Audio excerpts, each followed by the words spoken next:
আসসালামু আলাইকুম কবুতর প্রেমী সকল ভাই ও বন্ধুরা। আমরা যারা কবুতর পালন করে থাকি অনেক সময় আমাদের কবুতর ঠান্ডা দ্বারা আক্রান্ত হয়।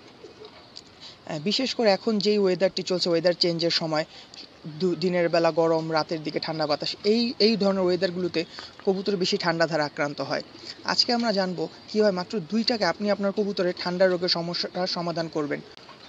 অনেকে অনেক মেডিসিনের মাধ্যমে ঠান্ডা রোগের চিকিৎসাটি করে থাকে, বাট সবচেয়ে কম খরচে এবং সহজলভ্য আপনি আপনার বাড়ির আশেপাশে যে কোনো ফার্মেসিতে, যে কোনো হিউম্যান ফার্মেসিতে এই মেডিসিনটি অ্যাভেলেবেল পেয়ে যাবেন। মেডিসিনটি হচ্ছে ডক্সিক্যাপ 100।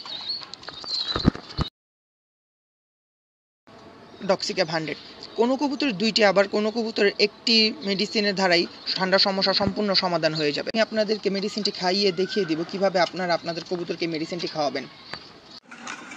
ওষুধটি খাওয়ানোর নিয়ম হচ্ছে একটি সিরিঞ্জের মাধ্যমে 10 ml পানি মেপে নেবেন। 10 ml এর বেশি পানি নেবেন না, এবং সিরিঞ্জটিকে এবং মেডিসিন ক্যাপসুলটিকে খুলে পাউডারটা বের করে নেবেন। অনেকে এই ক্ষেত্রে আমরা একটি ভুল করে থাকি, ক্যাপসুলটি সহই কবুতরকে খাইয়ে দিই। কখনোই আমরা সেটা করব না, কারণ এটা অ্যাজ লাইক প্লাস্টিক। যদিও প্লাস্টিক না, তারপরও প্লাস্টিকের মতো এটা অনেক সময় আমাদের কবুতর হজম করতে, ডাইজেস্ট করতে অনেক সময় প্রবলেম হয়ে যায়। তাই আমরা পাউডারটা বের করে পানির সাথে মিশিয়ে নিব।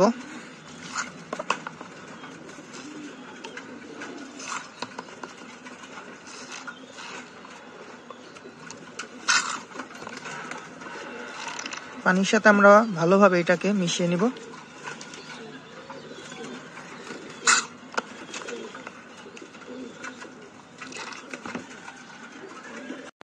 সিরিঞ্জের মাধ্যমে মেডিসিনটি নিয়ে যে কবুতরটি ঠান্ডা দ্বারা আক্রান্ত তাকে আমরা খাইয়ে দিব এইভাবে।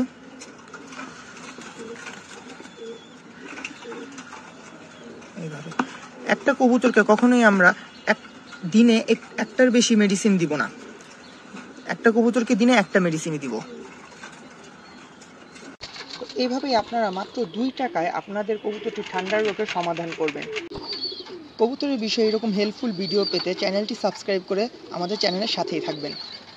আসসালামু আলাইকুম।